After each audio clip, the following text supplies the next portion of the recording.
It began not with swords or kings, but with an apple, small, golden, and born from vanity's hand. A gift meant to honor beauty, yet destined to awaken envy, desire, and ruin. Tonight, we return to the city time refused to forget, where marble walls once caught the murmur of gods and mortals alike, and fate itself was written beneath a burning sky. This is the story of Troy, of love that defied reason, of glory that demanded sacrifice, and of a fall that echoed through eternity. If gentle retellings of the past stir your curiosity, where myth drifts softly into memory, take a moment to subscribe, and let the quiet path of history guide you through the ages. They say the Trojan War began with a single apple of gold, tossed among the gods during a feast. But beneath that myth lies something deeper.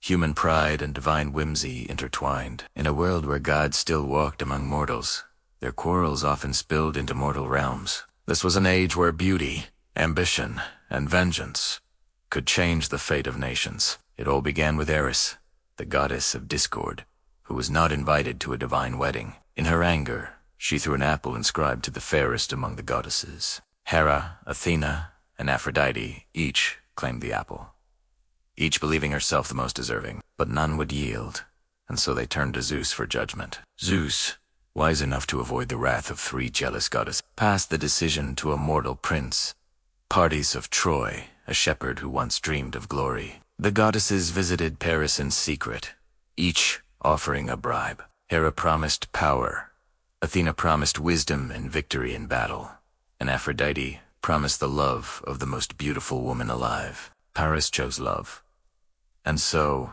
he chose Aphrodite. With that single choice, the seeds of war were sown, and the quiet fields of Troy would soon echo with the cries of countless men. The woman Aphrodite promised was Helen, queen of Sparta, wife of King Menelaus. Her beauty was said to make kings forget their vows and poets lose their words. When Paris traveled to Sparta as a guest, he was welcomed with honor. But as fate wove its threads, he left not alone. Helen followed him back to Troy, leaving behind husband and kingdom. The act was unforgivable. Menelaus, humiliated, called upon his brother Agamemnon and all the kings of Greece to retrieve his stolen queen. Thus, alliances formed under the banner of vengeance. The Greeks gathered 1,000 ships, each filled with warriors bound for Troy. Among them were heroes whose names would live forever: Achilles, Odysseus, Ajax, and Diomedes. As the ships set sail, the wind carried their hopes and curses alike. Across the Aegean, the gleaming city of Troy stood proud, unaware that doom was already on its way. King Priam ruled Troy then, wise and aged, Pater, too many, including the brave Hector and the fated Paris. The city's walls, said to be built by the gods themselves, stood unbroken. Inside those golden walls, Troy shone with wealth and culture, its people unaware that destiny was marching toward them across the sea. The Greeks landed upon Trojan shores, and for the first time, bronze clashed against bronze, echoing like thunder across the plains of Ilium. For 9 long years, neither side prevailed. The gods themselves took sides. Athena, Hera, and Poseidon favored the Greeks, while Aphrodite and Apollo watched over Troy. The war was not merely a battle of men, but of divine will. Every victory, every death, was a move on a celestial chessboard beyond mortal control. Achilles, the greatest of all Greek warriors, fought with unmatched fury. His armor gleamed like the sun, his anger like fire unending. Yet even he carried his own curse. His mother, Thetis, had dipped him in the river Styx to make him immortal, but the heel she held him by remained untouched. That heel would one day spell his doom. Hector, prince of Troy, was his equal in honor and valor. He fought not for pride, but for his city, his family, and the peace that war had stolen from them all. Between them, Achilles and Hector embodied both sides of the same tragedy: glory and grief, courage and the cost of it. As battles raged on the plains, poets would later say, the gods themselves grew weary of blood, their creations destroying what they loved most. But for now, both armies endured. Spears broke, shields splintered, and pyres burned without end. The war became less about Helen and more about survival, pride, and prophecy. Yet amidst the endless struggle, one truth remained. No wall, no hero, no god could stop what fate had already begun. Even as the sun set over Troy's towers, casting long shadows upon the sand, the world inched closer to its most famous deception. One carved not from stone, bought from wood. For the story of Troy is not just about war. It is about how beauty can destroy kingdoms, and how even heroes cannot escape the threads woven by destiny. And as the fires burned through the long Trojan night, both gods and men watched silent, knowing the end had already been written. The Greeks sailed across the wind-arc sea, their ships creaking like restless ghosts beneath the burning sun. For 10 years, they waged a war that blurred the line between vengeance and obsession. Troy's golden walls gleamed in the distance, proud and defiant, as if mocking the armies gathered before them. To the Greeks, it was not just a city, it was a challenge to their honor. Inside those walls lived the cause of their fury, or so they believed Helen, the woman whose beauty was said to have launched 1,000 ships. Yet the truth, as always, was far more tangled. Menelaus wanted his wife back. Agamemnon wanted glory, Odysseus wanted the war to end. And the gods? They wanted chaos. Mortals were merely their instruments. The first clash came at dawn, when the spears of both sides met in the shadow of Troy's gates. Dust rose like smoke, and the cries of men mingled with the clash of bronze. Achilles led the Greeks, swift as the wind and furious as the sea. His rage was unmatched, his armor blazing beneath the sun like a living flame.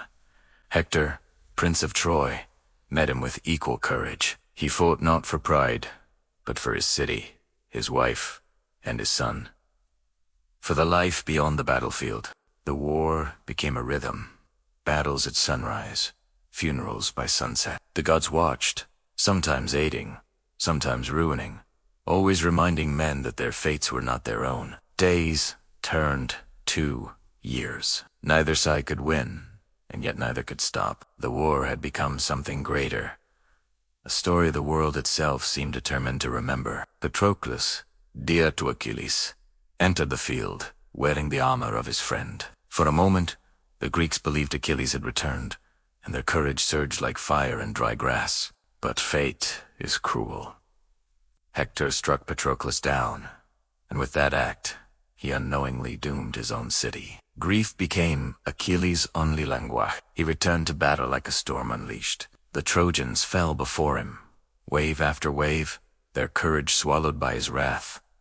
Even the gods looked away. When he found Hector, there were no words, only the sand of bronze meeting flesh, destiny meeting death. Troy's prince fell, and with him fell the last hope of peace. Achilles dragged Hector's body behind his chariot, circling the walls of Troy as the city wailed. His rage had outlived its purpose, leaving him hollow and divine all at once. That night, King Priam came in secret to the Greek camp. Old and trembling, he knelt before Achilles and kissed the hands that had killed his son. In that moment, war paused. Achates wept, and for a fleeting second, both men were fathers, not enemies. The fire of hatred dimmed, replaced by the silence of grief. The body of Hector was returned to Troy. The city mourned beneath a sky that seemed to have grown tired of watching men destroy themselves. But the story of Troy had one more deception to unfold, one that would outlast even the greatest of its heroes. Odysseus, cunning and patient, conceived a plan to end the endless siege. He spoke of a gift, a wooden horse, massive and hollow, left as a tribute to the gods. The Greeks pretended to sail away, their ships vanishing beyond the horizon. The Trojans, weary and desperate for peace, took the bait. They dragged the wooden horse into their city with songs and laughter, not knowing that death waited within its wooden belly. That night, while Troy slept, the horse opened. Greek soldiers slipped into the moonlight, silent as shadows, and opened the gates. The Greek army poured in like a tide of vengeance. The city that had defied them for a decade was consumed in a single night. Priam fell before the altar of Zeus. Cassandra's cries went unanswered. The towers that once touched the clouds burned to embers. By dawn, Troy was gone, a ruin, a memory, a warning carved into the ashes of time. And on the empty shore, where the sea met the smoke, the gods were silent. Even they could not bear to watch the price of pride. The survivors scattered. Some would found new cities, others would vanish into legend, carrying fragments of Troy's story across the world. For in truth, the war never ended. It lives on in every tale of love and loss, every battle fought for honor, every victory that tastes of sorrow. The Trojan War became more than a myth. It became a mirror, a reflection of what it means to be human. Brilliant, brutal, and tragically stubborn. And though its heroes are long gone, their voices still whisper through time, reminding us that some wars are not fought for victory, but simply because we do not know how to stop. The ruins of Troy rest quietly beneath the soil of modern Turkey. But once, this land trembled with the clash of swords and the cries of heroes. Archaeologists have spent generations trying to uncover where myth ends and history begins. When Heinrich Schliemann arrived in the 1870s, he believed he had found the Troy of Homer's Iliad. Armed with passion more than method, he dug deep into the hill of Hisarlik, chasing poetry through layers of earth. What he uncovered was not one city, but many 9 cities built atop one another like memories stacked through time. Each layer told a different story of rise, ruin, and rebirth. Schliemann's enthusiasm was undeniable, but so was his recklessness. In his haste to find the legendary Troy, he tore through older layers, destroying precious clues to the ancient world. Still, his discovery captured the imagination of scholars and dreamers alike. Gold jewelry, burnt stones, and broken walls seemed to whisper that Homer's verses might have roots in truth. The so-called Priam's treasure, a collection of golden diadems and necklaces, dazzled the world. Schliemann believed he had found the riches of Troyas, a doomed king. Yet scholars now doubted belonged to the Trojan War period at all. Archaeology, it turned out, was not about confirming myths, but questioning them. Each trench raised new mysteries, and each answer opened more questions. As excavations continued through the 20th century, more careful hands revealed new secrets. Troy was no mere story. It was a living city, strategically placed between east and west. The citadel walls, thick and proud, hinted at a civilization both practical and powerful. They spoke of trade routes, diplomacy, and conflict. Not gods and heroes, but merchants and soldiers. Archaeologists discovered storerooms filled with pottery and grains, tools for weaving, and remnants of daily life. Troy had been a city of craftsmen, not just warriors. It became clear that this was no isolated kingdom, but a crossroads of cultures. Aegean traders, Anatolian farmers, and Mesopotamian diplomats all left their marks here. The war Homer sang about may have been a memory of real conflict. A clash born not of romance, but of control over trade and power. Each stone, each artifact, each layer in the soil became a verse in its own epic. One written not with words, but with centuries of dust. The later layers revealed signs of fire and destruction, blackened earth, shattered walls, the unmistakable scars of war. Perhaps not Homer's war, but a war nonetheless. Excavations in the lower city revealed signs of expansion, houses, streets, and drainage systems. It was not merely a fortress, but a thriving urban landscape. The pottery fragments told their own tales, styles that connected Troy to Mycenae, Crete, and Cyprus. The ancient world was smaller than we think, its people more connected than we imagine. Later archaeologists like Wilhelm Dürpfeld and Karl Blagon refined Schliemann's vision. They worked slowly, carefully, with notebooks instead of shovels full of haste. Their findings confirmed that Troy had indeed suffered a violent end around 1200 BCE, the same time Homer's heroes were said to have fought. Still, certainty remained elusive. Was this the Troy of Achilles and Hector, or merely one of many cities whose fate mirrored that mythic story? Even now, archaeologists debate which Leia Troy Vai or Troy Vaia could claim the title of Homer's city. Each side presents evidence, each argument tinged with poetic hope. What remains clear is that Troy was real, alive, and human. Not the home of gods, but of people builders, traders, and dreamers. Schliemann's reckless passion opened the gates of modern archaeology. His mistakes taught the world the value of patience and preservation. Every generation since has returned to Hisarlik, trowel in hand, to listen for echoes beneath the soil. The city still speaks, softly, to those who care to listen. When you stand upon its hill today, the wind carries more than just dust. It carries whispers of the past, the rustle of parchment, the hum of ancient life. Somewhere beneath your feet, a clay pot once shattered in panic.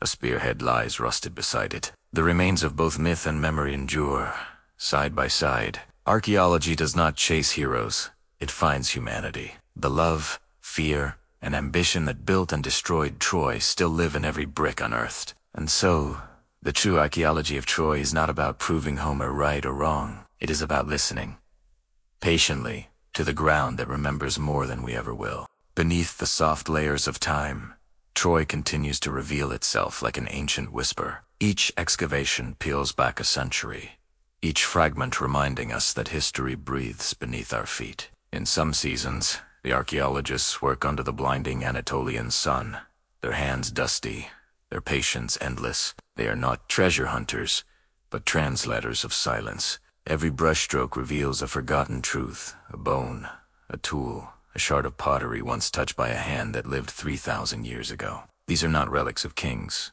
but of ordinary lives. One might imagine a woman shaping clay in a courtyard, a merchant counting goods in a storeroom, or a child tracing shapes in the dust. These ghosts are the real Troy. Through layers of ash, charred beams tell of fire, sudden and consuming. Perhaps it came with spears and shouts, or perhaps it came by chance. The earth does not say. When the soil blackens, the archaeologist pauses, aware that they are standing on the edge of someone's tragedy. History, after all, is not only found, it is felt. The city's ruins reveal walls once whitewashed and streets once swept clean. Troy was not a ruin in its time. It was home warm, busy, alive. In one trench, a fragment of ivory. In another, a seal engraved with symbols from faraway lands. Evidence of connection. Proof that, even in antiquity, the world was never small. The site at Hisarlik became a meeting place for more than just ancient cultures. It became a crossroad for modern minds seeking truth in dust. Students, scholars, and dreamers all descend the same ladders, kneeling in the same trenches, chasing the same question. What really happened here? Each new discovery brings excitement and humility. For every artifact found, countless others lie forever hidden, buried by time's patient hand. The layers of Troy are like the verses of a forgotten poem, each one incomplete without the next, each carrying its own rhythm of creation and ruin. The sixth city, with its grand walls and towers, shows signs of power and beauty. The seventh, scarred and blackened, shows signs of suffering. Between them, a story of life interrupted. To imagine the fall of Troy is to imagine more than battle. It is to picture the fading light of a city that believed itself eternal, as all cities once did. Some archaeologists linger here long after sunset, gazing across the plain that once echoed with war cries. In the silence, imagination does what history cannot. The smell of earth, the sound of cicadas, the soft scrape of a trowel.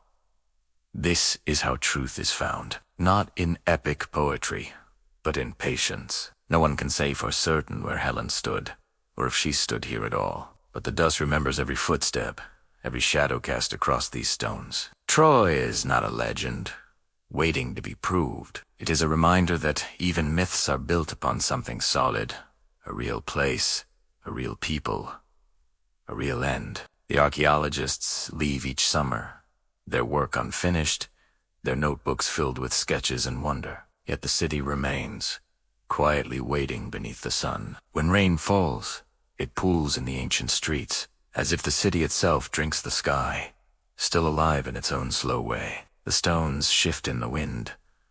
The earth breathes, and somewhere beneath, a pot still holds the imprint of its maker's thumb. In the stillness of that hill, time folds upon itself. The Bronze Age hums faintly beneath the modern hum of insects and wind. Each season brings new discoveries, yet also new restraint. For Troy has taught us that in the rush to find, we can destroy what we seek. The modern archaeologist approaches with reverence, not conquest. A lesson learned from Schliemann's haste, from centuries of human impatience. In Troy, they have learned that the past cannot be forced to reveal itself. It opens slowly, like the petals of a flower touched by dawn. Some say the War of Troy was real. Others call it metaphor. But here, under the sky of Anatolia, both feel possible. The trenches close for the season. The site is covered once more, protected from the wind, from rain, from us. And as the last archaeologist leaves, the plain of Troy glows beneath the fading sun.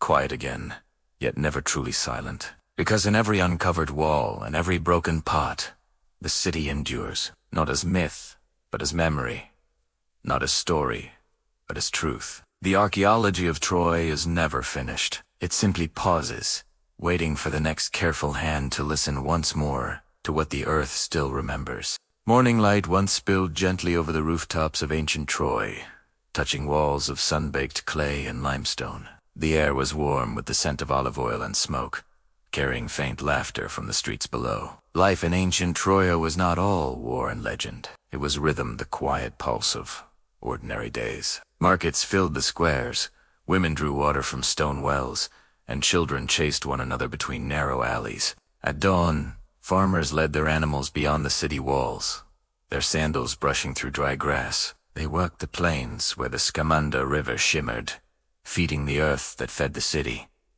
Within the walls, artisans woke to their craft. The clang of bronze echoed from workshops. Potters spun clay into vessels, and weavers pulled threads dyed in deep red and gold. Each neighborhood carried its own heartbeat. Some streets belonged to traders, others to craftsmen, and others to nobles whose homes stood slightly apart, adorned with painted frescoes. Water, drawn from cisterns or wells, was life itself. In the courtyards, stone basins caught rain, and clay jars lined the walls, sealed with wax against the summer heat. Women of Troy managed the home with quiet grace. They baked flatbreads, ground grain, and tended gardens heavy with herbs and figs. Their songs, soft and steady, filled the spaces between tasks. Meals were simple but rich in flavor.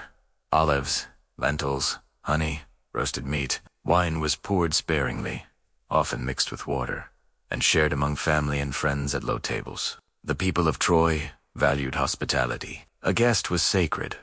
A visitor greeted not as stranger but as blessing. It was said that the gods themselves could walk among mortals disguised as travelers. At midday, the city shimmered beneath the sun. Traders from distant lands crowded the gates, their donkeys laden with copper, wool, and fragrant oils. The sound of many tongues filled the air: Greek, Hittite, Luwian.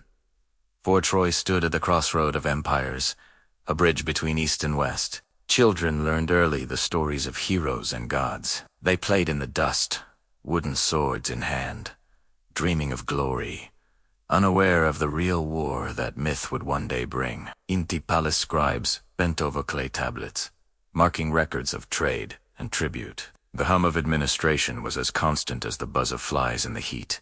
Priests tended the temples, their hands stained with incense and ash. They read omens in smoke and bird flight, seeking favor from the gods of sky and sea. Evening brought relief, cool winds from the Dardanelles, the scent of salt and wild thyme drifting inland. Lamps were lit, voices softened, and songs rose to the stars. The city's walls caught the last light, glowing amber and gold. From their heights, one could see ships anchored far below, their sails folded like resting wings. Families gathered by the hearth, sharing stories and bread. The flicker of flame painted their faces in bronze and shadow, as if they too were carved from myth. Love stories bloomed in hidden courtyards.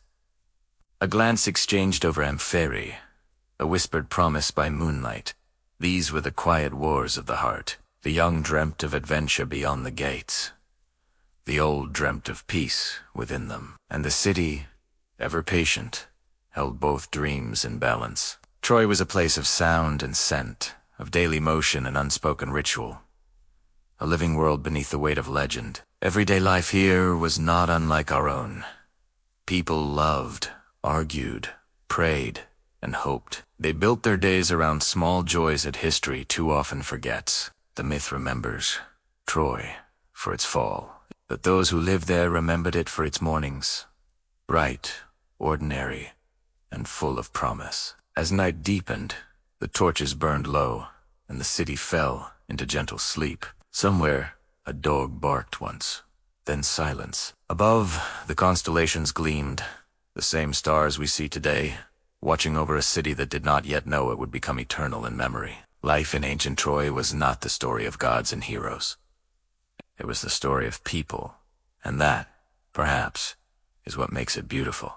When the dawn returned, Troy awoke again to the rhythm of daily life. The city stretched and yawned beneath the rising sun, its streets slowly filling with life and movement. Merchants lifted the wooden shutters of their stalls, revealing piles of spices, pottery, and bronze trinkets. The hum of bargaining soon filled the air, rising like morning prayer. The harbor stirred with activity. Sailors checked ropes and sails, shouting orders to one another as ships prepared to cross the glittering Aegean, carrying goods and gossip in equal measure. The smell of salted fish, mixed with freshly baked bread, carried on the breeze that flowed from the coast. It was the scent of Troy's connection to the world beyond its gates. Inside the palace walls, the hum of politics replaced the hum of trade. Advisors murmured around King Priam, their voices careful, their words chosen like stones placed in a mosaic. The palace itself was a masterpiece, halls lined with polished stone,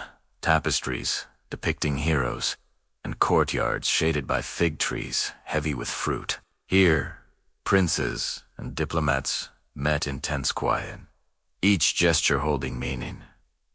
A smile could be an alliance, a glance, a declaration of war. In the heart of the city, the temples stood tall and silent. Columns reached skyward, their shadows long and thin across the stone courtyards. Offerings of grain, honey, and oil rested at the feet of clay gods. The people prayed for rain, for harvest, for safety from the storms that came both from heaven and from neighboring lands. Children carried baskets of fruit as offerings, their laughter echoing through the sacred halls. Even the gods, it was said, favored the sound of joy. At noon, heat pressed heavily on the rooftops. Workers rested beneath olive trees, drinking watered wine and sharing stories of the sea, of storms survived and treasures lost. Among the artisans, knowledge passed from hand to hand, fathers to sons, mothers to daughters. Skills that shaped the city were taught not through books, but through rhythm and repetition. Bronze workers hammered out shields and ornaments. Potters shaped urns, painted with scenes of love and battle. Every item, no matter how humble, bore a trace of the maker's soul. Even the humblest servant had a role to play. The sweep of a broom, the turning of a millstone. All were parts of the great machinery that kept Troy alive. The people believed their city was blessed, chosen by the gods for greatness. And in many ways, it was. Beauty, strength, and wisdom gathered within its walls like a living jewel. But outside, beyond the shimmering plains, darker forces stirred. Rumors of Greek ambitions drifted in with the merchants. Whispers of kings and their quarrels. Still, the Trojans carried on. Life demanded it. No prophecy could stop the rising of the sun, nor silence the cry of a newborn in the night. Festivals brought the city together in joy. Music filled the streets. Dancers moved to the beat of drums, and torches turned the night into gold. Wine flowed, laughter echoed, and for a few moments, every soul in Troy felt eternal. It was in these moments the city was truly alive. The storytellers wove tales of gods and men, of love that defied fate. Their words fell like sparks into the crowd, lighting imaginations and hearts alike. For the Trojans, stories were not just entertainment. They were memory, history, and prayer. To tell a tale was to make the past breathe again. As stars emerged above the darkened towers, lovers met in quiet corners. They whispered of distant lands, of dreams yet to come, and of fear they dared not name. The city's walls stood strong, massive and proud against the night. Yet even stone could not keep out destiny forever. Still, in that age before the war, Troy did not seem doomed. It seemed eternal. A heartbeat carved into the earth itself. Every song sung in its streets, every tool lifted by its workers, was a defiance against time, a promise that life, however fragile, would endure. And though centuries have passed, and the dust of ages covers its ruins, the spirit of ancient Troy still lingers in the air where the city once stood. It whispers in the wind across the plain, in the shimmer of the river, and in the memory of every storyteller who dares to speak its name. For Troy, before it was legend, was simply life, full of light, labor, and laughter. A city of people who loved their world before it was lost. And in remembering them, we keep them alive, not as myths, but as voices from the dawn of history, calling softly across the centuries. The story of the Trojan horse begins not with victory, but with despair. After 10 long years of siege, the Greeks grew weary, their hopes fading like smoke in the morning air. The walls of Troy stood unbroken, defiant and proud. The city had resisted every trick, every assault, and every promise of peace. Its people lived under constant threat, but refused to yield. For the Greeks, each sunrise brought the same grim routine: sharpened swords, broken shields, and the endless waiting for a miracle that never came. In their camp by the sea, leaders gathered beneath flickering lamplight. Their faces were carved with fatigue and pride, their eyes haunted by the thought of returning home defeated. It was Odysseus, cunning, patient, and restless, who first proposed the unthinkable. If strength cannot breach Troy's walls, he said, then deception must. The idea was simple in form, but bold in heart. A great wooden horse, built as an offering to the gods, left at Troy's gates as a sign of surrender. To the Trojans, weary from war themselves, it would seem a gift of peace or a trophy of their own endurance. They would take it inside, and within that hollow frame, hidden like shadows in the belly of a beast, the Greeks would wait, silent, armed, and ready. So they built it. The sound of chisels and hammers echoed across the shore. Under the moonlight, the horse rose from the sand like a god of wood and deceit. Its flanks gleamed with polished timber. Carved symbols ran down its sides, prayers to Athena, goddess of wisdom, masking the truth of its creation. When dawn came, the Greeks vanished from their camp.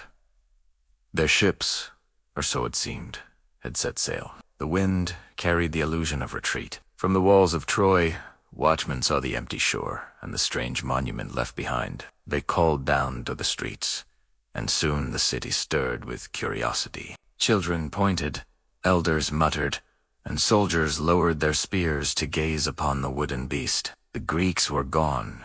Had they truly surrendered? Laocoon, the priest of Poseidon, was among the few who doubted. He shouted to the crowd, "Beware of Greeks bearing gifts." But his voice was lost amid the clamor. His warning fell on ears that longed for peace. 10 years of war had left the people hungry for hope, even if that hope came carved and timbered. Cassandra, daughter of Priam, and cursed prophetess of Apollo, also cried out against it. Her visions showed fire and ruin, but her curse made no one believe her. The crowd's will was stronger than caution. Tevri hoist, dancing around the horse as if it were a divine reward. By evening, ropes were tied, and the horse began its slow journey through Troy's gates. The walls that had held out for a decade opened willingly to the instrument of their downfall. Inside the city, torches lit the way as men and women cheered. Flowers were thrown, and songs of triumph filled the air. The horse stood in the center of Troy, towering over the crowd. Its wooden eyes stared coldly, reflecting firelight like trapped stars. Night fell. The revelry faded. One by one, the people of Troy retreated to their homes, dreaming of peace at last. The streets fell silent. Only the faint whisper of the sea could be heard, mingling with the sigh of the wind through the horse's wooden frame. Then, a sound, the quiet creak of a hatch opening from within. Shadows moved inside the beast, stirring from stillness. Odysseus emerged first, his eyes sharp in the moonlight. Behind him followed warriors, their armor muted, their steps soft as death. The gates of Troy were unguarded. They opened them from within. Outside, hidden in the dark, the Greek ships returned, gliding silently across the waves. By the time the torches burned again, It was too late. Troy's streets ran red. The songs of celebration turned into screams that echoed through the smoke. The horse, once a symbol of peace, became the coffin of a city. The gods, it seemed, had accepted their offering after all. And as the flames rose, Cassandra's voice could be heard, not as a warning this time, but as lamentation. She had seen it all before it came to pass. The stars above looked down upon the ruin, unblinking and eternal. The sea carried the reflection of fire, as if the world itself mourned Troy's fall. So ended the deception, not with cleverness alone, but with the blindness of human hope. For in believing the war was over, Troy had sealed its fate. When dawn broke, the city of Troy was already ash. Smoke rose like morning banners into a sky, the color of bronze. The sea, once calm, carried whispers of war and loss. Bodies lay where feasts had been held only hours before. Statues of gods stood cracked and blackened, their eyes hollow, their altars smeared with soot and sorrow. Odysseus walked among the ruins, silent. He had won, but victory felt like a curse. Even cunning, it seemed, demanded a price no mortal heart could bear. The Greeks gathered their spoils, gold, silk, and tears. Yet each man carried the ghost of the night within him. Some said Athena turned her face away from them that morning, her temples still smoldering from the flames. Not all wisdom leads to mercy. Within the palace, Priam, the old king, met his end at the foot of his ancestors' altars. The city's heart stopped beating with him. Queen Hecuba was taken in chains, her eyes dry from too much weeping. Troy had fallen, but her grief refused to bow. Aeneas, the Trojan prince, fled through the smoke with his father on his back and his child in his arms. Legends say he carried the promise of Troy's rebirth. Behind him, the city crumbled. Towers split, stones shattered, and fire devoured what centuries had built. From the sea, the Greeks watched the horizon glow red, as if the gods themselves were burning their own handiwork. Among them, Menelaus found Helen once more, her beauty unchanged, her gaze distant as the stars. Some say he forgave her. Others say he could not. In the shadows of the fallen gates, Cassandra was dragged away by Agamemnon's men, still whispering prophecies no one wished to hear. Her eyes saw beyond the flames, to another death, another vengeance, waiting across the sea. The wooden horse, now blackened and hollow, stood like a tombstone in the city square. Its purpose complete, it became just another ruin in a land of ruins. And yet, even as Troy burned, stories began to form, whispers among the victors, laments among the enslaved. The Greeks spoke of their cunning as triumph. The survivors spoke of betrayal and the cruelty of the gods. Both versions lived on, neither silencing the other. In time, poets would take up the tale. Bards would sing of Achilles' rage, of Helen's beauty, of Odysseus' wit, and of the fall that no army could undo. The truth, like the smoke over Troy, scattered with the wind. Each age found its own meaning in the ashes. Some said the horse was a gift of faith. Others called it divine punishment, a reminder that even wisdom can be twisted into ruin. The ruins themselves were swallowed by time, hidden beneath layers of earth and legend. Only fragments remained, shards of pottery, burned walls, and echoes. Centuries later, when archaeologists unearthed the soil of Hisarlik, they found the bones of many Troys, each one built upon the ashes of another. It was as if the city refused to die, reborn each time the earth forgot its last breath. And perhaps that was Troy's truest victory, not in walls or kings, but in endurance. A story that even fire could not erase. Every fallen stone whispered of pride, love, and the terrible beauty of human defiance. When you walk the plains where Troy once stood, you feel the silence, heavy, knowing, ancient. The wind carries ghosts that never learn to rest. The war was over, but the memory lived. In every retelling, in every poem, Troy rose, again immortal through tragedy. And somewhere, beneath layers of myth and dust, the horse still stands, its hollow heart echoing with the laughter and cries of those who once believed it. A gift, for, in the end, Troy was never truly lost. It lived on, in story, in warning, and the unending echo of human hope. And perhaps that is the real legacy of the Trojan horse. That no wall, no deception, no fire can destroy the hunger of mankind to remember. Morning light once spilled gently over the rooftops of Troy, touching walls of sun-baked clay and limestone. The air carried the faint aroma of olive oil, smoke, and salt. Within the palace, golden beams illuminated polished marble floors and bronze fixtures, shimmering like a dream preserved in stone. The royal court of Troy stirred slowly to life. Servants moved in quiet rhythm, tending to the day's duties, brushing dust from vases, filling amphorae, arranging fruits for the morning meal. Within these walls lived princes and queens whose names would one day echo across centuries. Queen Hecuba, regal and wise, sat near the open terrace where breezes carried the scent of the sea. Her hands rested upon fine linen, her eyes deep with thoughts unspoken. She was both mother and monarch, her calm masking the weight of endless worry. Beside her, the sound of soft laughter broke the morning stillness. Cassandra, her daughter, walked through the hall, clutching a scroll. Her beauty was radiant, but her gaze was haunted, cursed with visions that no one believed, burdened by truths too heavy for her years. In another chamber, Prince Hector donned his armor, its bronze gleaming beneath shafts of light. His movements were steady, practiced the routine of a man both warrior and protector, though battle awaited him beyond the walls. For now, his heart belonged to the city's peace. Paris, the younger brother, lingered near the balcony. He admired his reflection in a polished shield, lips curved in a quiet, knowing smile. His charm could sway hearts as easily as the wind moved leaves.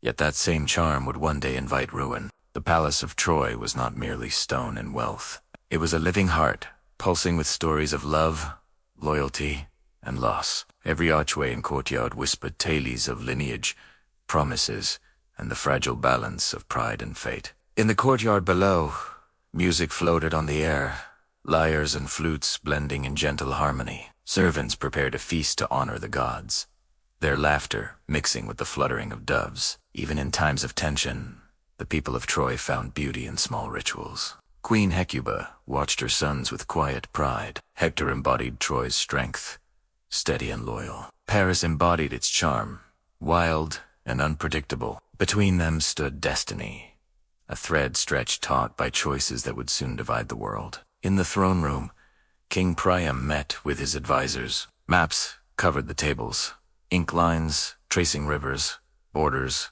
and enemy lands. Though his body had aged, his voice still carried authority. He spoke of alliances, peace treaties, and omens in the stars. When the meeting ended, Priam walked alone through the empty hall. The murals along the walls depicted battles long past, victories and defeats fading together into one eternal cycle. He paused before a fresco of a young hero holding a spear. For a moment, he seemed lost in memory. As evening fell, torches flickered along the corridors. The royal family gathered for supper, silver plates filled with figs, bread and roasted lamb. The talk was gentle, domestic. For a moment, they were not rulers or warriors, but simply a family. Hector leaned toward his wife, Andromache, their son asleep in her arms. Her smile was soft, her eyes shadowed with worry. She knew the rhythm of war and peace, the fragile balance that ruled their days. Outside, Paris's thoughts wandered to a woman far beyond Troy's walls. Helen of Sparta. He imagined her laughter, her eyes like the morning sea. He had not yet seen how love, when born of desire, could unravel empires. As the stars rose above the city, Cassandra's voice echoed softly from her chamber. She whispered warnings to the gods, her words trembling in the night. The wind carried them away, unheard, like the truth itself. Troy, in that moment, was unaware of the storm drawing near. The royal halls glowed with warmth and music, but beneath the beauty, destiny waited silent, patient, inevitable. The night deepened. Hecuba prayed to the gods of hearth and fortune. Priam watched from the balcony, the city below glittering with firelight. He wondered if peace could truly last when the world beyond grew restless. Hector stood at the gates, gazing toward the horizon. The faint glow of distant fires marked the enemy's camps. He tightened his grip on his spear. The protector of Troy, bound by duty and love. Paris, meanwhile, dreamed of Helen. He saw her face, her hair catching the sun, and believed love alone could conquer the cruelty of fate. In dreams, the heart does not see the cost. Cassandra awoke from her visions in tears. She saw walls burning, swords clashing, and rivers running red. Yet when she cried out, her voice fell upon disbelief.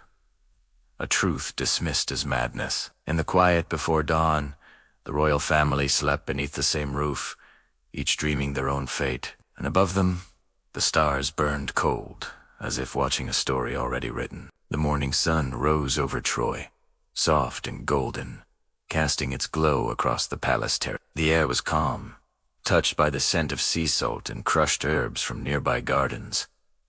Within the royal quarters, the hum of daily life began anew. Hecuba's maids prepared her chambers with care. They brushed fine oils onto her hands, placed fresh linens over her bed, and arranged flowers from the outer courtyards. Every gesture spoke of respect. She was not just queen, but mother to the heart of Troy. Priam, older now, moved slowly through the halls, leaning on his carved staff. He greeted each servant with quiet warmth, his eyes softened by years of rule. He carried himself with dignity, a ruler who had seen both the splendor and sorrow of kingship. Outside, Hector trained with his soldiers. His armor shone under the rising light, its bronze catching glints of fire from the forge. He corrected stances, adjusted shields, and spoke with calm authority. To his men, he was not just a leader, but the embodiment of Troy's courage. In another corner of the palace, Paris lingered beside a carved fountain. The water shimmered with a reflected sky. He traced ripples with his finger, lost in thought. His heart was restless, torn between his family's honor and the longing that haunted him still. Cassandra walked the inner gardens, her eyes distant. The wind stirred the vines, carrying whispers only she could hear. She murmured prophecies under her breath, fragments of futures no one wished to believe. Andromache watched her son play in the courtyard. His laughter filled the air like music. She smiled faintly, but her gaze drifted toward the city walls. Beyond them lay the danger that shadowed every peaceful morning. At midday, the court gathered for council. Priam sat beneath the tall marble columns of the throne hall, his voice steady as he listened to reports of Greek movements near the Aegean. The tension grew heavier with each messenger's word. Hector urged patience. East on Avon. Let us fortify the walls. Strengthen the watch, he said. Troy must endure, not react. Paris, however, looked away, unwilling to meet his brother's gaze. When the council ended, the brothers stood in the courtyard. For a long moment, neither spoke. Then Hector placed a hand on Paris's shoulder, his expression soft but heavy. Do you understand what you've done? He asked quietly. Paris said nothing, only stared at the horizon. That night, music drifted once more through the halls. Yet beneath the melody was a quiet tension, a sense that peace had begun to crack like dry clay beneath the sun. Hecuba felt it too. She held a cup of wine and stared at its reflection, the red surface trembling with each heartbeat. The gods are watching, she murmured to herself. But are they merciful?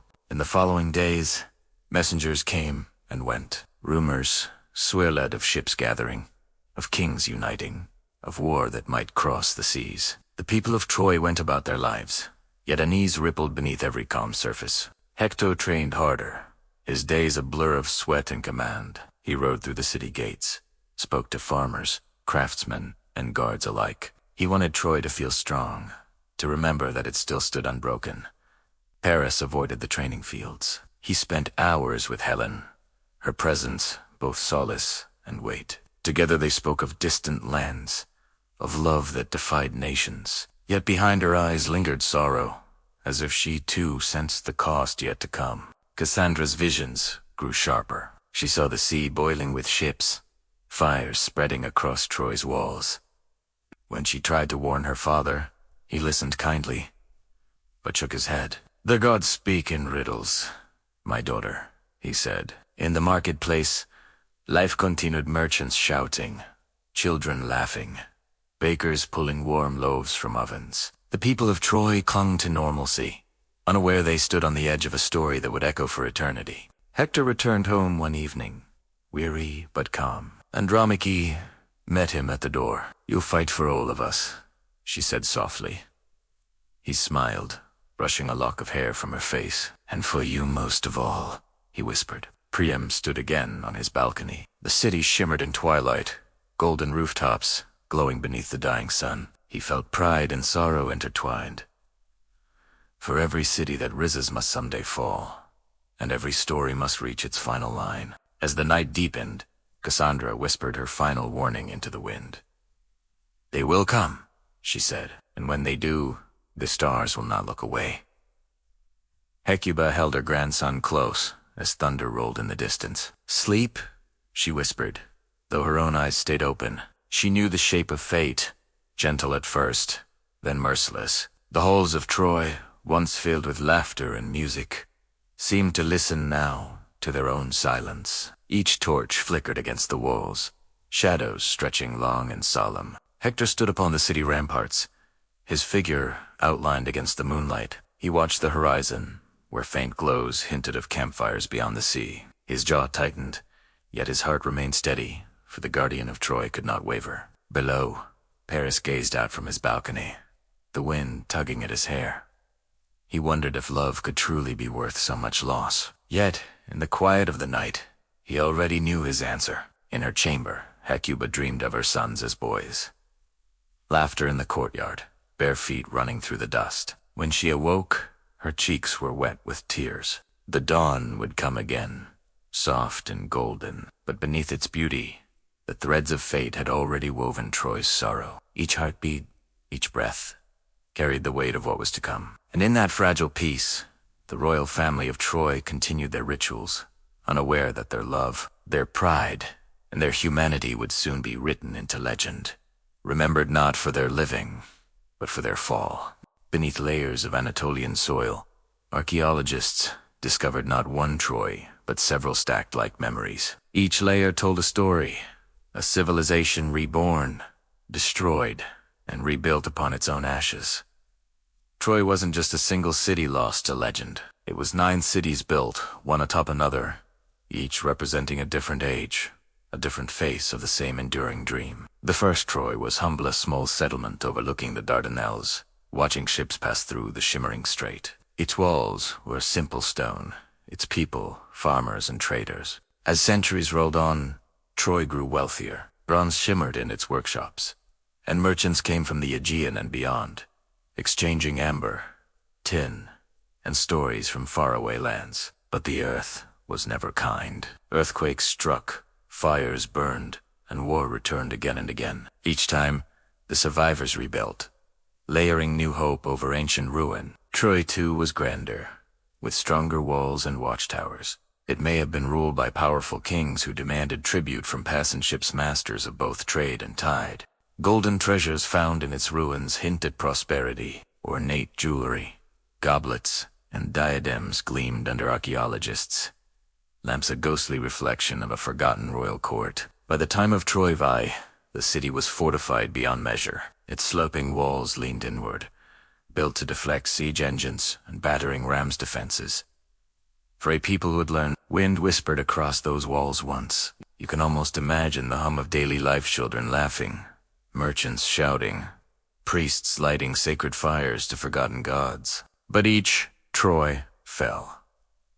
The city burned again and again, leaving behind only blackened stone and melted copper. Even its name changed, yet its heart remained the same. The ruins show evidence of rebuilding not from conquest alone, but from nature's wrath. Earthquakes cracked foundations, forcing residents to start over with determination as fierce as their walls. It's strange to think the Troy we know from Homer might be only one verse on a single chapter in a book written and rewritten over millennia. Each new city rose from the bones of the last, using the same stones, reshaping them into new homes, temples, and gates that echoed with familiar footsteps. In every layer, archaeologists find shards of pottery, fragments of weapons, bits of daily life evidence.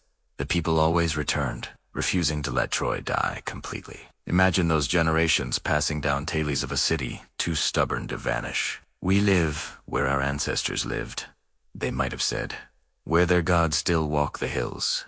Even the architecture evolved with time. Mud brick turned to limestone, narrow streets widened into avenues, and palaces emerged from once humble foundations. Progress and memory intertwined. Troy's forgotten cities weren't silent. Each layer whispered of adaptation and resilience that defied both nature and war. People changed, but the place remained sacred, a symbol of endurance. When Heinrich Schliemann first dug into the hill of Isarlik, he didn't know he was uncovering not just Troy but 9 Troys, buried in time's careful handwriting. He tore through layers quickly, seeking the golden city of Homer, but in doing so, he destroyed evidence of earlier civilizations. History, it seems, suffered another small tragedy. Later, excavations brought patience. Archaeologists sifted soil with brushes, revealing streets, hearths, and tools that belonged to people forgotten by both poetry and empire. Each discovery reframed what Troy truly was, a living continuum of human spirit, rising and falling, just like the tide that touched its shores for thousands of years. One layer, known as Troy V. IA, showed signs of violent destruction: arrowheads in doorways, bones in the streets. Could this have been Homer's Troy, finally falling to fire? Perhaps. But beyond the myth lies something greater: civilization that refused to fade, reborn again and again, until even ruins became symbols of survival. In the silence of excavation sites, you can almost hear echo summer strikes, songs of builders, the murmur of markets long buried beneath centuries of dust. Each layer is a palimpsest, where the living wrote over the dead, preserving fragments of memory in clay, bronze, and flame-blackened stone. To walk through the exposed strata today is like walking through time itself. Each step descends a century deeper, through forgotten lives and quiet persistence. Archaeologists found storerooms filled with grain and amphorae, remnants of trade and preparation. The citizens of Troy were planners, survivors, never strangers to uncertainty. In one layer, signs of foreign pottery, Epirogean styles mixing with Anatolian craftsmanship. This was no isolated kingdom. Troy stood at the crossroads of cultures. It's possible that Troy's power came not from conquest, but from its location. Whoever ruled it controlled trade between east and west, a prize worth any battle. Even in ruin, Troy's walls carried meaning. To rebuild was to honor the past, to say, "We will not be erased."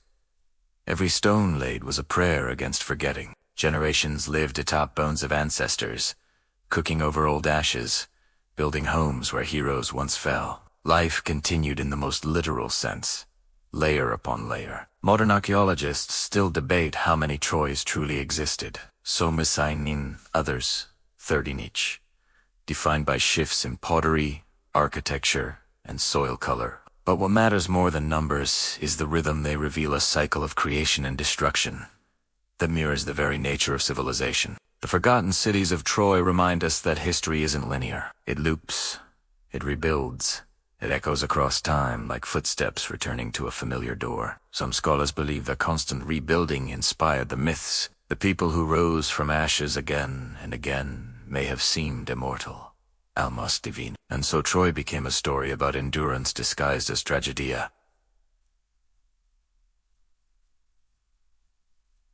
Reminder that even fire and empire could not silence the human will to begin again. When you stand at Hisarlik today, the ground itself feels layered with memory. Every gust of wind stirs fragments of 1,000 lost conversations. Troy's forgotten cities were not lost, they were buried with purpose, sealed by the passage of time, waiting patiently for hands curious enough to uncover them. Even now, as archaeologists dig deeper, they find older levels still proof that the legend stretches further back than anyone first imagined. Perhaps someday they'll find an even earlier Troy, one untouched by Homeric legend, just a small fishing town that started it all. The deeper they dig, the more the myth transforms. The story of one fallen city becomes the saga of humanity itself, a cyclical, endlessly returning home. And that, in the quiet soil of Isarlik, may be Troy's greatest secret, that it was never just one city, but the memory of civilization learning to survive itself.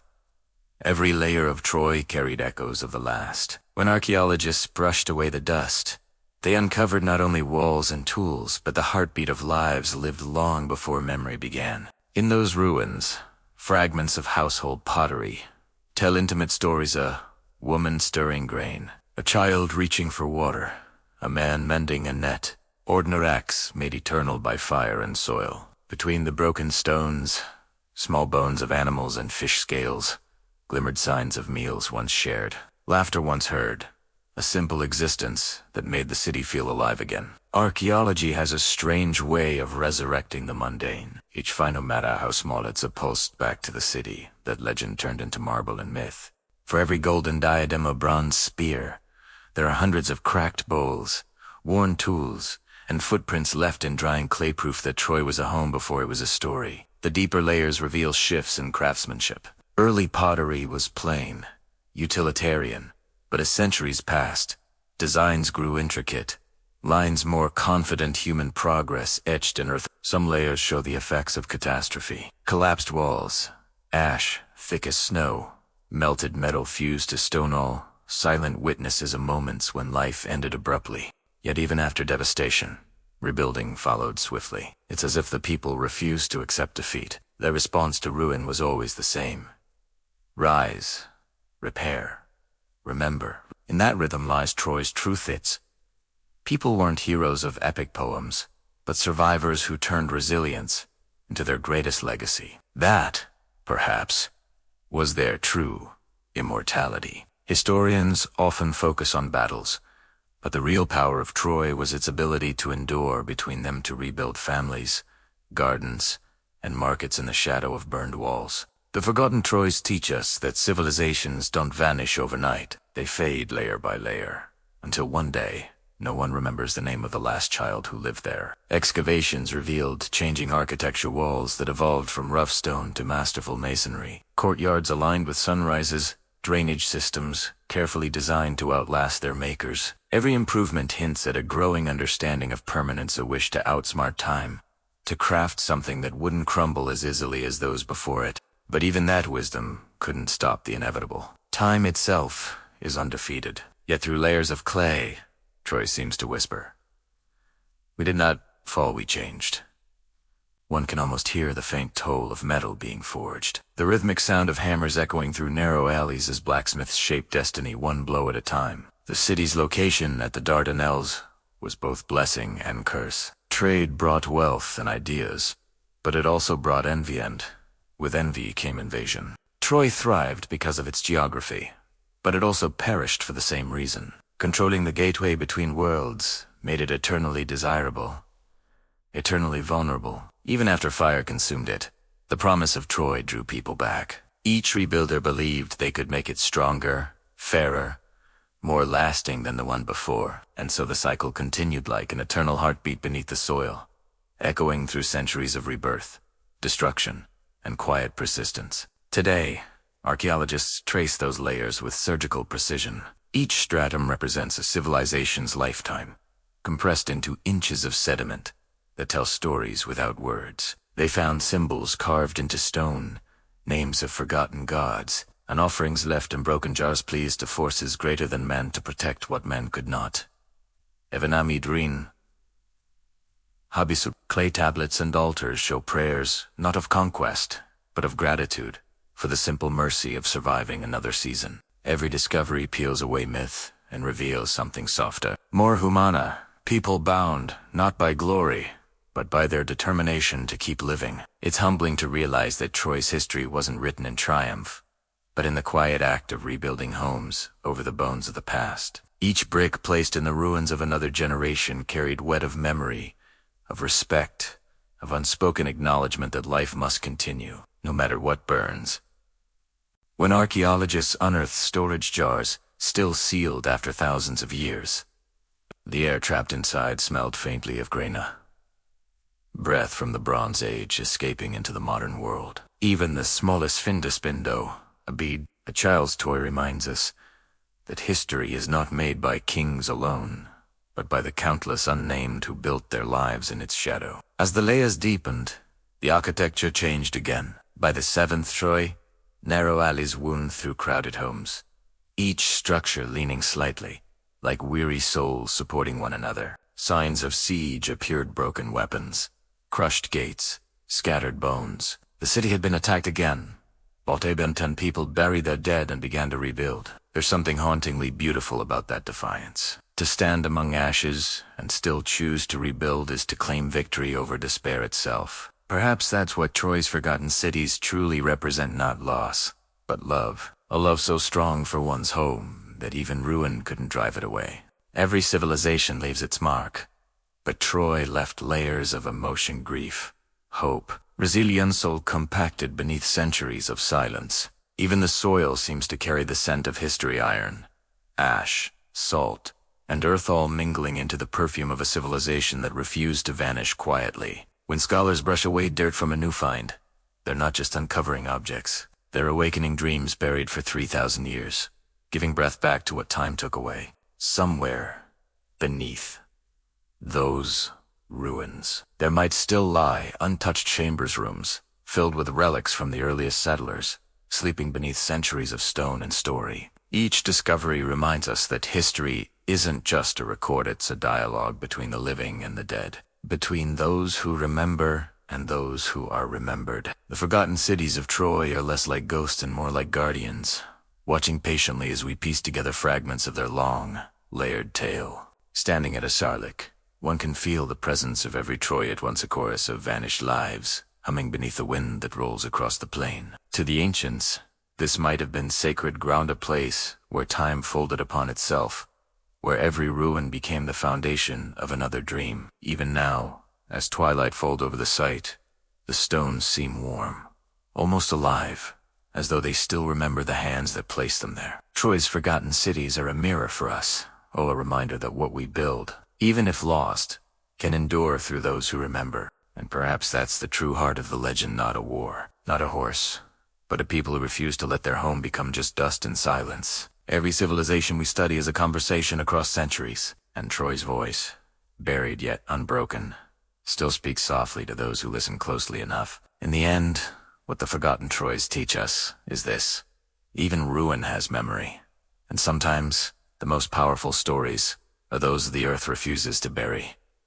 completely. When the first spade struck the soil at Hisarlik, no one could have imagined what slept beneath. Each layer revealed whispers from a civilization that had long since melted into myth. The archaeologists brushed away dust and time, uncovering the bones of a world once alive with voices, firelight, and the hum of trade that carried through Troy's narrow streets. Among the first treasures unearthed were broken vases, each piece painted with swirling designs, faded yet elegant, silent remnants of daily rituals and forgotten artistry. Some artifacts shone with a strange resilience. Bronze pins and bracelets, still bearing the fingerprints of those who forged them, outlasted the hands that once gave them shape. Each discovery was like opening a door to an invisible past. The smallest bead, the simplest bowl, spoke more than 1,000 epic verses about how these people truly lived. Gold, of course, always draws attention. Schliemann Priam's treasure, shimmering diadems, intricate chains, and leaf-thin ornaments, once crowned the heads of queens. Now lost to time, the jewelry glowed like captured sunlight, resting for centuries beneath soil and rubble. When unearthed, it seemed to carry the warmth of its long sleep, gleaming with quiet defiance. But for every golden artifact, there were humble finds: fishing hooks, spindle whorls, grinding stones, reminders that Troy's glory was built on the rhythm of ordinary lives. A single clay tablet, pressed with faint cuneiform signs, told of trade and treaties, of ships and silver exchanged under the gaze of Anatolian suns. These writings bridged myth and memory, turning Troy from legend into a living city of record, a place where scribes marked time in soft clay rather than song. Scholars argue over which layer held Homer's Troy, yet perhaps it doesn't matter. Each artifact carries its own Iliad, stories of work, worship, and weary peace. The pottery shards tell of meals shared, of festivals and farewells, of families whose laughter once filled courtyards, now lost to wind and shadow. When archaeologists found a child's toy, a small, wheeled animal carved from clay, it brought an ache to the heart. Even legends began as families. Tiny footprints once pressed in drying mud remind us. The story of Troy is not just of kings and warriors, but of children chasing each other through dust and sunlight. Some artifacts bear burn marks, frozen in the moment when fire swept through homes. They are relics of endings, yet also of survival, for what endures tells its own story. A bronze sword, warped by heat and time, still holds power in its silence. It once defended walls, then slept beneath them for 3,000 years. Even the weapons of Troy seem less instruments of war and more monuments to human craftsmanship, shaped by pride, precision, and necessity. Among the ruins, traces of music were found. Fragments of lyres and pipes suggest that Troy was not only a city of trade, but also of song and storytelling. To imagine the melodies once played beneath those towers is to breathe life into stone. Perhaps music was the last thing heard before silence claimed the city. Jewelry, pottery, weapons, instruments. Each artifact adds color to Troy's ghostly outline, transforming it from myth into something tangible, something almost touchable. Even the simplest nail or hinge carries a message. It says, "We built, we loved, we hoped it would last." And in some way, it did. Archaeologists found traces of dyes and pigments, ochres, blues, and deep reds, once used to paint walls and pottery. Troy was not gray. It was alive with color. Imagine the glow of red clay pots drying in the sun, the shimmer of gold threads woven into robes, the gleam of oil lamps flickering against mural-painted rooms. Each discovery brings new questions. Who wore this ring? Who held this cup? Who last closed that jar before the fire or storm swept through their home? The soil at Troy is thick with stories, and the deeper they dig, the more the past breathes. Not with answers, but with echoes. Even a cracked bowl tells of the hands that made it, the meal it once held, the life that ended but left behind this fragile testament of existence. The artisans of Troy were patient. Their skill is seen in the symmetry of pots, the polish of metal, the fine etching of patterns that still catch the light today. Such details remind us that even in ancient times, people sought beauty as much as necessity, crafting art into every corner of their daily lives. Some artifacts were clearly offerings to gods. Miniature vessels, incense burners, and carved idols hint at private moments of faith, whispered prayers beneath open skies. To touch one of these relics, even through glass, feels like trespassing on someone's sacred thought, the heartbeat of belief preserved in clay. One of the most haunting finds is a collection of arrowheads embedded in walls, the physical punctuation of war, frozen mid-story for eternity. Each arrow marks a moment of chaos and courage, of noise and flame now, stilled into quiet metal. The battlefield turned to memory beneath centuries of earth. Troy's artifacts remind us that time doesn't erase, it buries. And in that burial lies both loss and preservation, like a pause in history. It's a long breath. Some finds surprised even the experts. Objects from distant lands, Egyptian beads, Mycenaean pottery, fragments of foreign script proof that Troy was a crossroads of the world. These pieces suggest conversation, not just trade of goods, but exchange of ideas, beliefs, and customs. Troy was a marketplace of minds, long before it was a legend. The jewelry of Troy carries the artistry of love. Each curve and clasp speaks of affection, devotion, and the human desire to be remembered through beauty. Even now, those golden diadems seem alive, as though waiting for the warmth of a wearer's skin, whispering memories of laughter, of vanity, of pride. The discovery of spinning weights and loom fragments paints a picture of daily life, of women weaving textiles that clothed warriors and kings alike. Threads from Troy once shimmered with dyed brilliance, a forgotten fashion statement of the Bronze Age that fluttered through courtyards and across battlefields. From these fragments, an entire city takes shape again, not through myth or marble, but through the patience of hands that shaped, stitched, and smoothed creation into permanence. The artifacts reveal a balance between war and peace, luxury and necessity. A civilization that found elegance even in survival. It's said that a city's soul lives in its art. If that's true, then Troy's soul was vibrant, resilient, and unwilling to be silenced by time. Every fragment uncovered is a dialogue between then and now, an invitation to listen to the faint hum of history vibrating through the dust. Even today, as scholars catalog each find, the artifacts seem to hum softly under the lights of the museum, like memories refusing to sleep. They are not trophies of the past, but messages telling us that even in ruin, beauty endures, and through beauty, so does memory. To stand before them is to feel time fold, past and present, touching like two hands through glass, separated by centuries, but connected by the same longing to be remembered. Beneath the soil, pottery fragments form layers of memory. Each color, each texture, hints at changing times, from prosperity to siege, from worship to mourning. Some pieces are rough, hastily made, perhaps during war. Others are refined, painted with geometric harmony, the mark of peace, when artists had the leisure to dream. Among the finds are amphorae, with traces of oil and wine. Their narrow necks still hold the faint ghost of trade, the scent of faraway coasts and warm harbors. The amphorae speak of abundance, of ships heavy with goods gliding over calm waters, bringing spices, olive oil, and stories from distant realms. At Troy, even the storage jars were monumental. Their wide bellies, once buried in the ground, kept grain cool through long summers. A quiet victory of practicality over the sun. Some jars still bear thumbprints of the makers. Those faint impressions, pressed by accident, remain their most personal signature across thousands of years. Every mark, every imperfection, is a reminder that creation itself was an act of faith, that what is made might outlast its maker.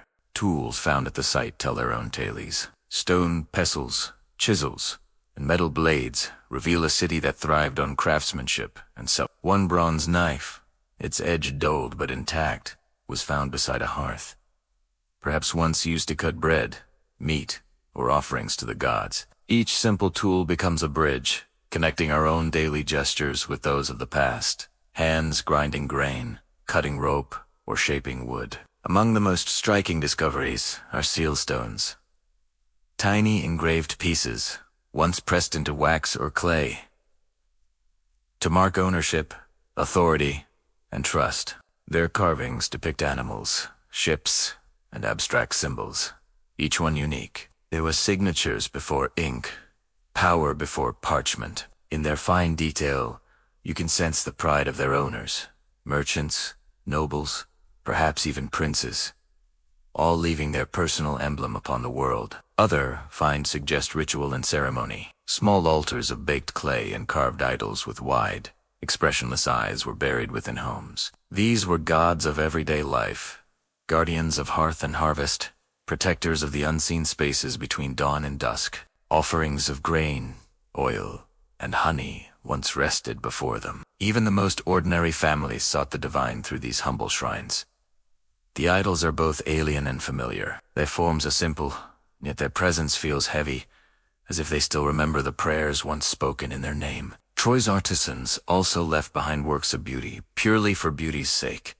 They cut out DB plaques, intricate patterns, and painted fragments of what were once vibrant murals. One wool fragment shows what may have been a procession, figures in motion, robes flowing, carrying offerings toward an unseen temple.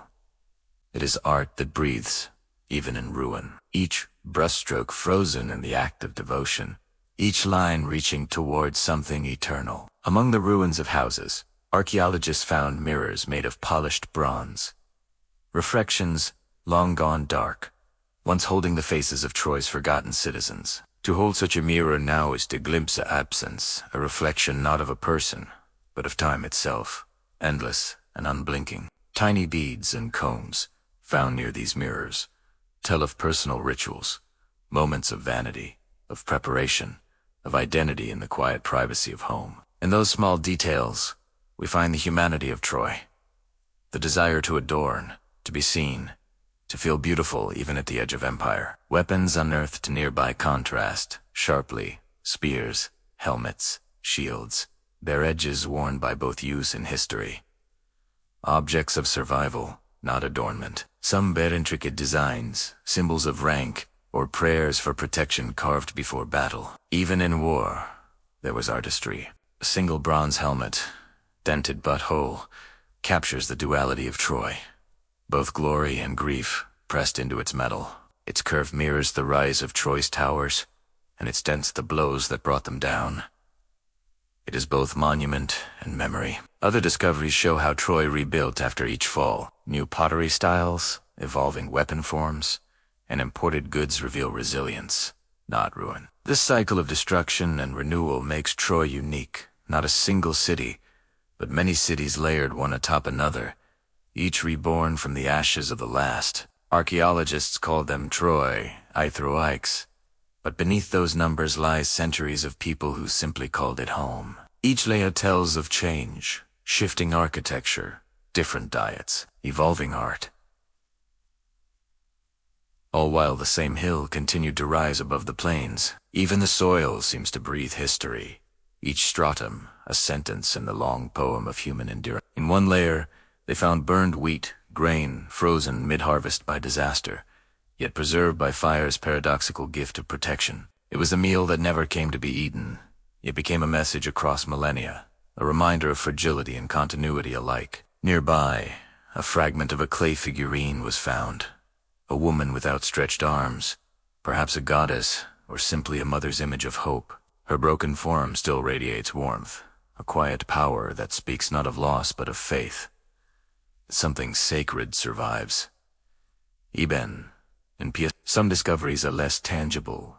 Traces of pigments, charcoal, and ash. They mark moments of creation, destruction, and renewal intertwined like breath. To walk through the museum halls today is to feel the weight of that continuity. Each artifact hums softly, as though still connected to its origin. One of the final displays shows fragments of musical instruments, strings and frames that once carried melody across courtyards and feasts. Those notes are gone, yet the silence left behind feels musical in its own way. A rhythm of memory, an unfinished song still echoing in dust. Perhaps those songs were never meant to vanish. Perhaps they linger still, carried in the wind over the plains where Troy once stood. Even the ruins of the city, when the sun sets over Hisarlik, seem to vibrate faintly, as if remembering, as if humming back their own name. Artifacts are not just remains, they are conversations that never ended. Each discovery adds a word, a breath, a heartbeat to the language of the past. The archaeologists who unearthed them became part of that story, to modern hands touching ancient dreams, learning to listen with patience and reverence. For in the quiet gleam of bronze, in the gentle curve of clay, Troy continues to speak, not of glory, but of the enduring human wish to be known. And so the artifacts rest, not as trophies of conquest, but as the last voices of a city that refused to be forgotten. Long after its walls fell, Troy refused to die. Its ashes cooled, its towers crumbled. But the story, that quiet heartbeat of memory, continued to echo through the centuries. The city became a myth, a symbol, a mirror for every age that sought meaning in war, love, and loss. Troy became not a place, but an idea. Poets were the first to rebuild it, not with stone, but with words. Through them, Troy rose again, glowing golden beneath the imagination of countless generations. Homer's verses carried its ruins into immortality. Through his voice, the dust became destiny, and the heroes who once fell in silence found new life in rhythm and song. Achilles, Hector, and Helen became more than figures of history. They became archetypes, reflections of human longing, pride, beauty, and tragedy that no era could forget. In each retelling, the city changed, sometimes glorious, sometimes doomed from birth, yet always standing as a testament to the fragility of dreams and the cost of passion. As centuries passed, travelers sought the real Troy. They crossed deserts and seas, chasing the ghost of a city whose ruins refused to reveal their truth too easily. To find Troy was to chase the border between myth and reality, where belief becomes archaeology, and faith becomes dust shaped like memory. Ancient historians argued over its location. Some believed it lay in Asia Minor, others in the far corners of the Aegean. Yet each believed that somewhere, its stones still waited. It wasn't just the city they sought, but the proof that legend and truth could be one and the same. That stories, no matter how old, still held roots in the earth. When explorers finally unearthed Hisarlik, the hill long whispered to be Troy. The dream took form once more. Beneath their hands, layers of history breathed like awakening ghosts. They found walls thick as faith, towers as tall as memory, and shards of pottery that once knew sunlight before the fire took it all away. It was as if time itself had buried the truth carefully, folding it layer by layer like parchment, waiting for human curiosity to unfold it again. The discovery did not end the myth. It deepened. Italiano, for even with ruins uncovered, the soul of Troy remained elusive. Half real, half imagined, forever between. In this paradox lies its legacy. Troy endures not because it was found, but because it continues to mean something different to everyone who remembers it. To historians, it is the cradle of conflict, the first epic of human ambition. To poets, it is beauty and loss entwined, the eternal dance of love and destruction. To philosophers, Troy is the question that never rests. Why do we build, knowing all things fall? And why, when they fall, do we tell their stories still? In art, Troy became a muse. Painters filled their canvases with smoke and sun, warriors frozen in gold light, cities burning like sunsets that would never fade. Sculptors shaped heroes in marble, capturing strength and sorrow in equal measure. Men forever poised between triumph and death, like time itself holding its breath. Even the ruins inspired music. Composers wove the siege into symphonies, each note a distant echo of marching feet and breaking hearts. Through every medium, Troy endured. Its tragedy transformed into beauty, its silence into song.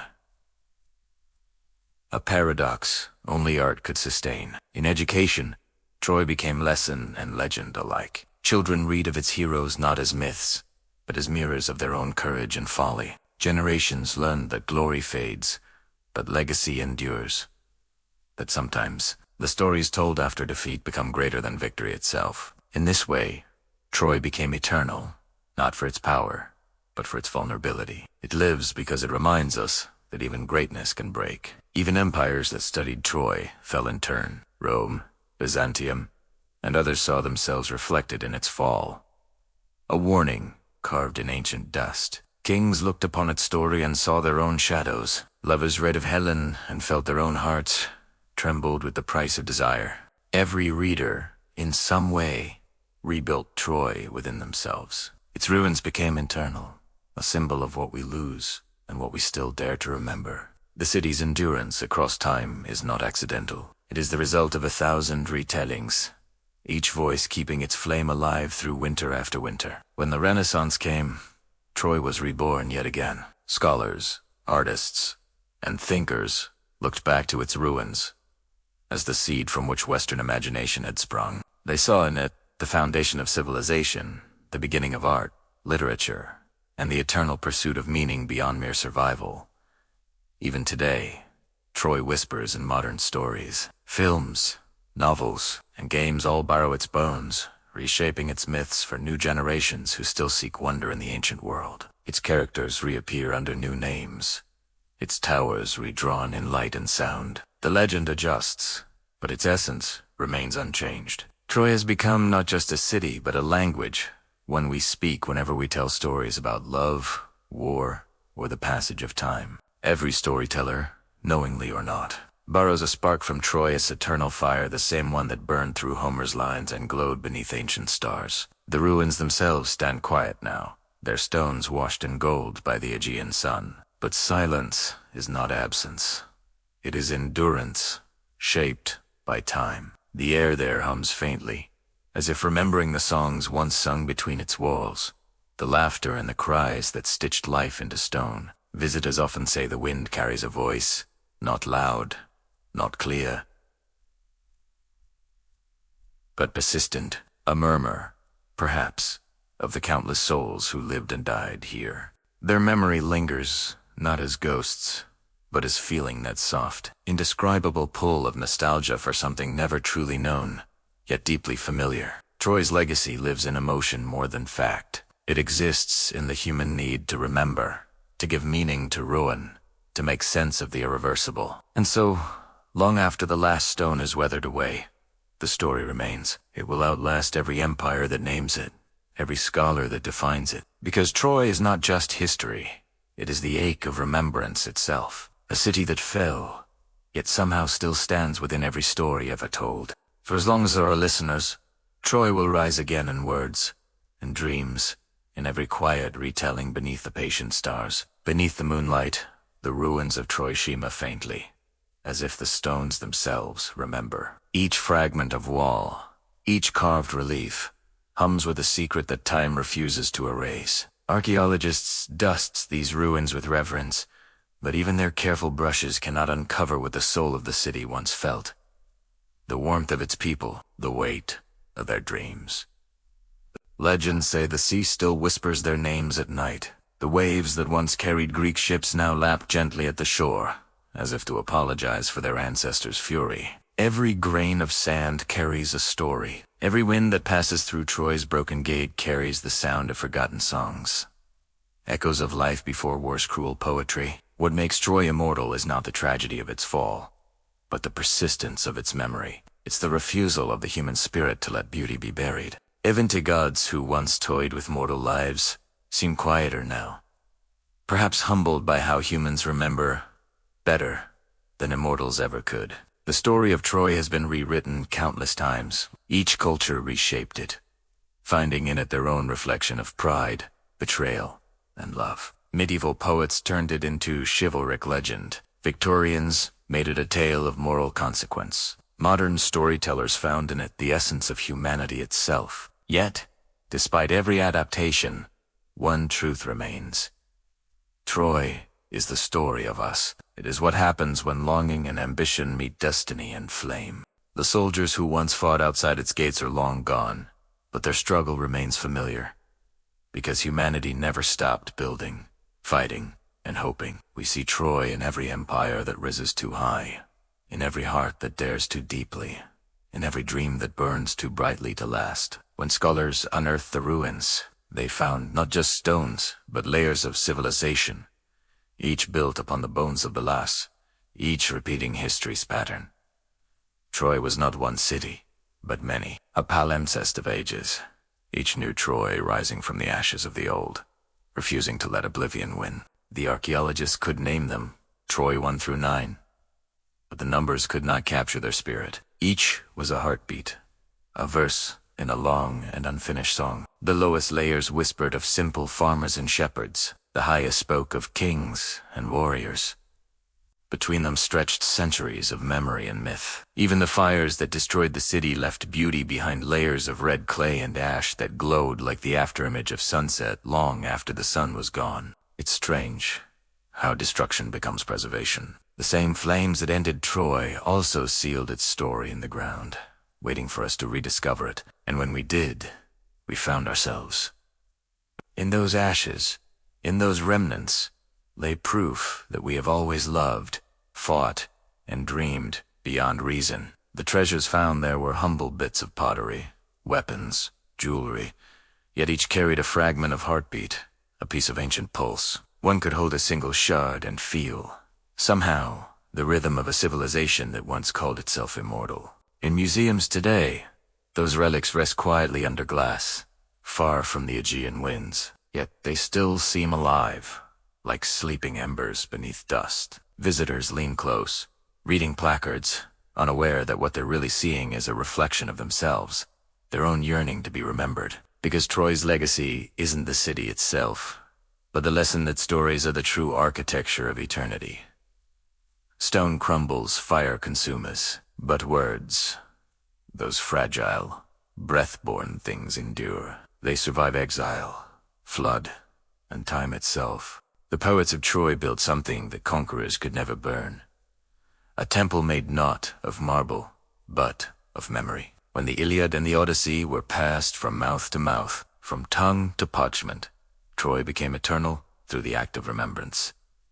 Each recitation was a resurrection. Each listener who believed, even for a moment, rebuilt its walls within their imagination. And perhaps that is the real miracle, that a city can fall 10,000 years ago and still live in the quiet chambers of the modern mind. Through Troy transcended death. It became a metaphor, a reminder that endings are never absolute when memory endures. Some say the ruins are haunted, not by ghosts, but by dreams, too proud to die. Others say the soil itself hums faintly at dusk.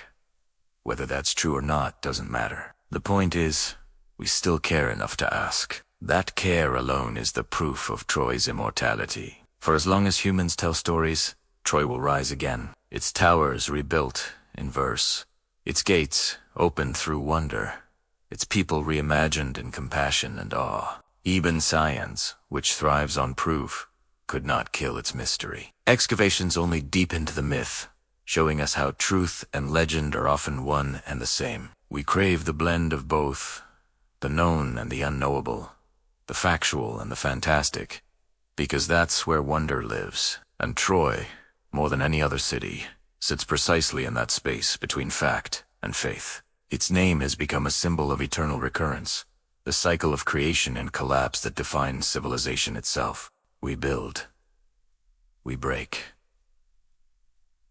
we remember, and through remembering, we build again. That is the heartbeat of history, and Troy is its oldest rhythm. Today, the ruins stand under an open sky, watched by tourists who whisper reverently, unaware they are walking across centuries of dreams. The air there is warm, heavy with the scent of grass and stone, and if you close your eyes, you might almost hear the echo of chariots and lyres. The silence that fills Troy is not emptiness. It is sacred space, charged with memory. Every breeze feels like a voice too old to speak aloud. Standing there, you realize Troy was never lost. It was simply waiting for us to listen, to remember, to retell its story once more. And so we do. In classrooms, in songs, in hushed midnight conversations, Troy continues, not as ruin, but as revelation. Each generation adds something new to its legend, another layer to the immortal hill where myth and humanity first met. The torch passes, story to story, voice to voice, ensuring that even as centuries fade, Troy's flame still glows beneath the dust. For every civilization has its Troy, its dream undone, its love betrayed, its beauty burnt, and every generation learns from it anew. Because in remembering Troy, we remember ourselves, fragile, brilliant, and endlessly capable of turning ruin into meaning. And that, perhaps, is the truest legacy of all. That what was once broken can still illuminate the dark, and what once fell can still rise through story.